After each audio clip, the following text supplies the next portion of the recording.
Hello friends, জামাই ষষ্ঠীর দিন আমি বাসন্তী পোলাও রান্না করেছিলাম, কিন্তু রেসিপিটা আমার আলাদা করে শেয়ার করা হয়নি। বাসন্তী পোলাও মোটামুটি সব বাঙালিরাই জানে, বা এটা খুবই কমন ডিশ বলতে পারি বাংলার। তো আমার এক ফ্রেন্ড, মানে স্কুল ফ্রেন্ড, জানতে চেয়েছিল যে কী করে ঝরঝরে পোলাওটা বানাস। তো ওর জন্যই বলো, আর যারা জানতে চাও তাদের জন্যও দেখাচ্ছি। আমি প্রথমে পোলাওটার জন্য চালটাকে ধুয়ে নুন, হলুদ, গরম মশলার গুঁড়ো আর ঘি দিয়ে মাখিয়ে রেখে দিই। তারপরে প্যানের মধ্যে একটুখানি ঘি গরম করে নিয়ে তাতে দিয়ে দিই গোটা গরম মশলা ফোড়নগুলো, মানে ওই দারচিনি, এলাচ, তেজপাতা, লবঙ্গ আর আদা কুড়িয়ে নিয়েছি। মানে ওই ফোড়নগুলো দিয়ে তারপরে ওই ঘিয়ের মধ্যেই আদাটাকে হালকাভাবে নেড়ে নেব। চালটাকে আমি মেখে রেখে দেবো ওই ধরে নাও আধ ঘন্টা মতো। তো ফোড়নগুলোকে মোটামুটি হালকা ভাজা হয়ে গেলে, পুড়ে না যায় সেই স্টেজে গিয়ে আমি আদাটাকে দিয়ে দেবো। আদাটাও হালকা ভাজা ভাজা হয়ে গেলে তার মধ্যে দিয়ে দেবো ওই মেখে রাখা চালটা। এখানে আমি নুন দিয়ে ভালো করে মাখিয়ে রেখেছি, যাতে ভাতটা, মানে ভাতের মধ্যে নুনের টেস্টটা হয়ে যায়, ভাতটা আলনে না লাগে, ঠিক আছে। আর চিনিটা আমরা পরে ইউজ করবো, যেহেতু বাসন্তী পোলাওটা মিষ্টি মিষ্টি হবে আমাদের।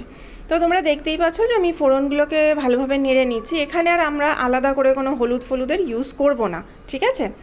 পর্যায়ে আমরা এসে দিয়ে দেব ওই মেখে রাখা চালটা।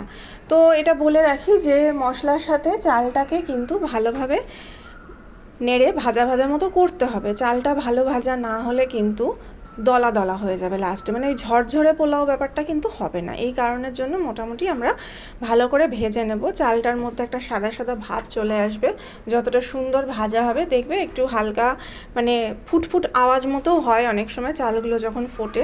তো আমরা ভালোভাবে এটাকে নেড়ে নিচ্ছি। এই দেখো চালের মধ্যে দেখেছো, চালের কালারটা কিন্তু চেঞ্জ হয়ে গেছে আমাদের নাড়তে নাড়তে। তো এবার আমি জলটা মেপে রেখেছিলাম, 3 গুণ জল দেব। তো জলটা আমরা এর মধ্যে দিয়ে দিলাম। মাপটা কিন্তু খুবই প্রয়োজন এক্ষেত্রে। এবার জলটা দিয়ে দেওয়ার পরে আমি এর মধ্যে দিয়ে দেবো আমাদের ড্রাই ফ্রুটস, মানে কাজু কিশমিশ এর মধ্যে দিয়ে দেবো। আমি আলাদা করে পরে মেশাই না বা ভেজেও রাখি না, অনেকে ভেজে দেয় ঘিয়ে, আমি ওইসব ভাজাভাজি করি না, একবারে দিয়ে দিই। তাতে কিছু খুব একটা খারাপ তো আমার লাগে না। আর আমি এই ক্ষেত্রে দিয়ে দেবো চিনি। চিনিটা তোমরা অবশ্যই তোমাদের স্বাদ মতো দেবে। আমি 2 চামচ চিনি এক্ষেত্রে ইউজ করেছি। এবার মিষ্টি কম বেশিটা তোমাদের সুবিধা মতো তোমরা দিতে পারো।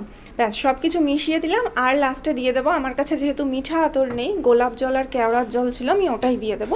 তাতেও টেস্ট খারাপ আসে না, অনেকে মিঠা আতরও ইউজ করে। তো মিঠা আতর না থাকলে তোমরা এই দুটো ইউজ করতে পারো, বা শুধু গোলাপ জল দিয়েও করতে পারো, কোনো প্রবলেম নেই। তো ভালো করে মিশিয়ে নিলাম আমি একবারে সবটা দিয়ে। এবার একেবারে ঢাকা দিয়ে বসিয়ে দেবো, মানে চালটা ফুটে আসবে তারপরে আমরা ঢাকা দিয়ে বসিয়ে দেবো, ঠিক আছে। চালের মধ্যে দেখো তোমরা ফুটটা এসে গেছে, যে মুহূর্তে ফুট এসে যাবে তারপরে আমরা ঢাকা দিয়ে দেবো। বাসন্তী পোলাও কিন্তু গোবিন্দভোগ চালেই সব থেকে ভালো হয়, কিন্তু যদি ঘরে গোবিন্দভোগ